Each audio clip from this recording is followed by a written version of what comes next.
Good evening po, sir. Ay, Ay, magandang gabi naman. Ano itatanong mo? May itatanong lang po sana ako, sir, kasi may problema. Oo, Sa sige. ano? Malamang, baka may problema yung boses mo nga eh. Ano yan? Kasi yung may mga magaganda kasing mga mga Ano? nakukuhang mga chicks yung papa ko. Wow! Magagandang chicks na kuha airpot mo. O napapabili ba ko sa AirPods ko? Oh. Bakit? Ang tanong ko, saan ba siguro may sa agimat yung tatay. Gusto niya Mga magkaroon tinatawag ng- na mga gayuma. gusto niya magkaroon ng agimat o Gusto gayuma. Ano nun? Ang gayuma. Sa tingin mo may gayuma tatay mo, Dre? Gayuma o gayuma kaya o agimat? Agimat para... Ilan taong ka na? Ako? Oo? 23. 23. Yan, medyo bibigyan kita ng isang tip kung paano ka makakuha ng agimat para sa babae. Ito talaga malupit to. Pag nakuha mo to, kahit sino artista, makukuha mo sa isang kindat lang. Isang kindat lang? Isang kindat lang, Dre. Okay ka lang doon? Hello? Okay lang po. Sige. Ito, matatagpuan to sa Mount Apo. Davao yan. May pamasahe ka ba? Sa Mindanao po? Oo, Davao! O kaya gusto mo mura-mura dito lang sa Mount Banahaw. Ano po meron dun? Agimat nga. Aalis ka bago ka umakyat sa Mount Banahaw, kailangan nasa paanan ka ng bundok ng alas 6 ng gabi.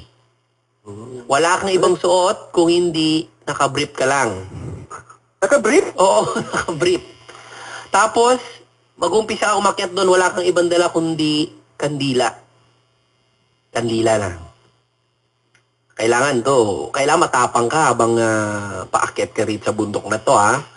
Kasi, habang umaakyat ka, may mga susunod sa'yo dyan. Tapos may dala kang kailangan puso ng saging. Puso sa aging. Puso ng saging. Maglakad Puso ng ka saging? habang nakabrief. Tapos, pag nasa kalahati ka na ng bundok, yung puso ng saging, ilagay mo sa likod ng brief mo. Alam mo yon? Ilagay mo sa likod ng puwet mo, dito sa may brief. Ba't ilalagay ko doon kayo, Joba? Makinig ka nga. Oh, di ba? Yep. Oh, sige, akyat ka. Ano yung agimat? Hindi ba yan yung agimat? Babaunin mo yan pag nagutom ka. Kakainin mo yung paakyat. Ba't ilalagay sa brief? Wala sandalang iba eh. Bulsa yan. Lagay mo lang sa likod ng brief mo habang naglalakad ka ngayon. Pagdating mo sa tuktok ng Mount Banahaw, may makikita kang matanda dyan. Ay. Ermitanyo. Tapos, Po. Antay mo siya matapos. Tumatayan. Huwag kang magulo, ha? Huwag mong guguluhin yan sa kalagitnaan ng pagdumi niya at naku po, mapapasama ka lang. Pag nakita mo siya nakaupo, don't bother him. Bayaan mo lang, nakaupo lang yan. Tapos, pag nakita mo na napatapos na, yung puso ng saging, ibato mo sa kanya. Okay? Opo. Hindi yan huwag mo titingnan sa mata yan, ha? ay, delikado. Delikado, magiging baliw ka. Kukunin ng matanda, yung puso ng saging, yun ang ipanglilinis sa puwet niya. Kukuskusin niya lang yan. Tapos hindi na siya titingin sa'yo, ipapass break niya patalikod. Kailangan mong masalo yan. Sa pamamagitan ng bibig mo. Huwag ka matawa. Oo, kailangan masalo mo yan. Maliit lang na puso ng saging, kakasyang-kasi sa bibig mo. Ayan. Tapos, huwag mo na siyang tatanggalin sa bibig mo hanggang makababa ka sa bundok. Ang bundok? Opo. Tapos, Ang dumi nun, Dre. yun nga eh. Gusto mo bang gumawa po? Gusto mo ba ng agimat? Opo. Oo, yan. Bayaan mo lang siya. Yan, nasa bibig mo yung pagbaba. Pagdating sa baba, wala nang dumi yung puso. Ibunganga mo na yan. Huwag ka magsipilyo, ha? Hanggang kinabukasan. Tapos pagising mo, diretso ka agad doon sa babaeng nililigawan mo. Kausapin mo siya. Ayun. Effective yun. Ha? Tatanda kang binata. Ang lumaho ng bibig mo. Hindi. Yan nga, ito, nabadito ay sa libro ko yan, ni. Pre, kung di ka naniniwala, oh. The Love Potions from Mount Banahaw. Marami na nagtagumpay. Yan, libro, oh. Subukan mo. Yan lang naman, Kuya Jay, kung maniniwala ka. Pero marami na nakapag-asawa isang tao dahil dyan. Parang ayaw niya nang maniwala. Hello?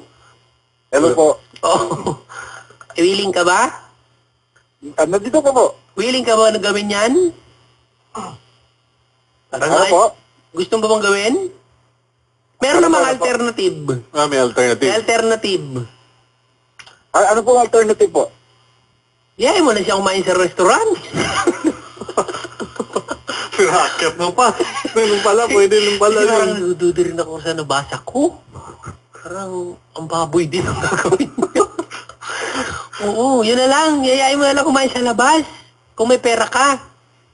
Tapos tarangin mo yung tatay mo kung paano ba manligaw. May alam yun, sigurado. Daming chicks daw eh. Daming chicks eh. Ba't wala bang asawa yung tatay mo? Nanay mo. Nanay mo saan? Hello po. Yung nanay mo pala. Naririnig mo ba ako? Hello? Hello po. Okay na? Okay na po. Gagawin mo o hindi? Gagawin? Ano po yun? Ay, nako. Gagawin mo ba o hindi? Ay, sige po. Gagawin ko po. Sige. O kaya, pagka ayaw mo na umakyat ng ganun, doon ka na lang. Ano lang po, magkaroon ako ng powers ng tulad ng AirPods ko. Gagawin ko po. Hindi Kuya naman Joe. power eh. Kumbaga, malay mo lang, subukan mo lang. Di ba? Wala namang mawawala eh.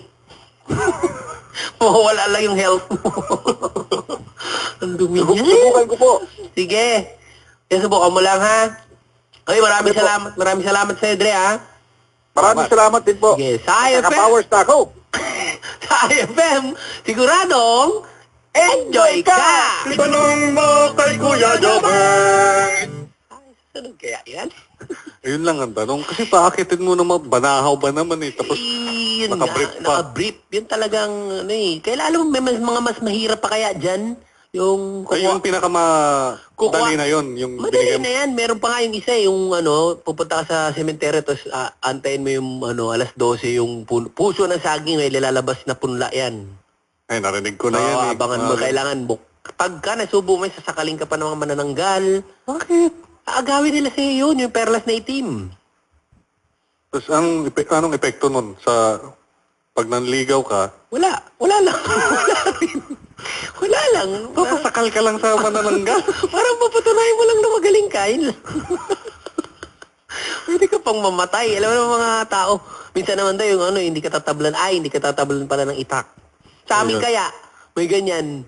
Tinira niya yun. Talagang nakuha niya. Pinatong niya yung kamay. Subukan niyo ko. Nakuha ko na. Talaga? Sige na, tagain mo na. Tinaga. Ano? Hindi tinablan. Kalahati lang daw yung nakain niya. Putol yung kamay. Ay, sabi, ano nangyari? Putol yung kamay mo. Wala yan. Pabalik daw bukas. Sobrang tiwala doon sa agimat. Kaya ako, hindi ako naniniwala sa mga Marami argument. kaya ang mga kababayan natin na nag-aaral dyan pag mahal na araw. Diba, pupunta sila sa Banahaw ba yan? Banahaw. Ay, Banahaw. Kanya-kanya silang kuha ng agimat dyan. Meron nga iba na nanalok lang ng sa sapa eh. Ayun, parang tubig nila doon. Galing sa daan, sa tabundok, kinahapin na lang nilang gano'n. Kung ano yung makuha nila rin sa net, nakuha niya, sinusubo nilang gano'n. Mga dahon-dahon. Dahon-dahon. Minsan nga, kitik-kitik, kinakain nila. Inungoy ay madilim. Sabi nung ibang matanda, kung ano lang makuha niyo dyan, maraming kapangyarihan galing sa taas. Diyan na lang kayo, kung salain niyo yan. Eh, minsan din nila alam. Yung ebak ng ermitanyo doon, umaapaw doon. Sa sala pa, oh. Ano to? Almond? Almond isda. Sinasala.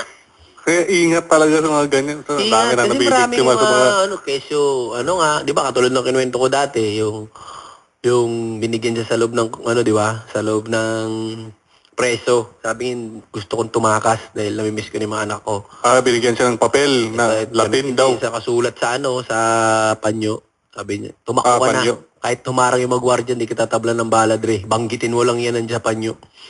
Salamat. Gabi, kasara na yung gate, tumakbo. Wala akong pakialam sa inyo, di ako natatakot. Eto na, ang kalayaan ko. Pinuksa yung panyo, se creme por celere. Se creme por celere. Huwag kang napalalabas, pabarling ka namin. Se creme por celere. Tirahin na yan. Prrr, patay. Bakit? Yung pala, dinikit-tikit lang ice cream por celere. Sabog-sabog yung bunga nga, pinagbabaril.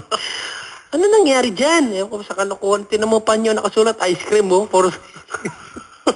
tawa raw ng tawa yung nagbigay. Naniwala. Wala na. Pahamak. Pahamak.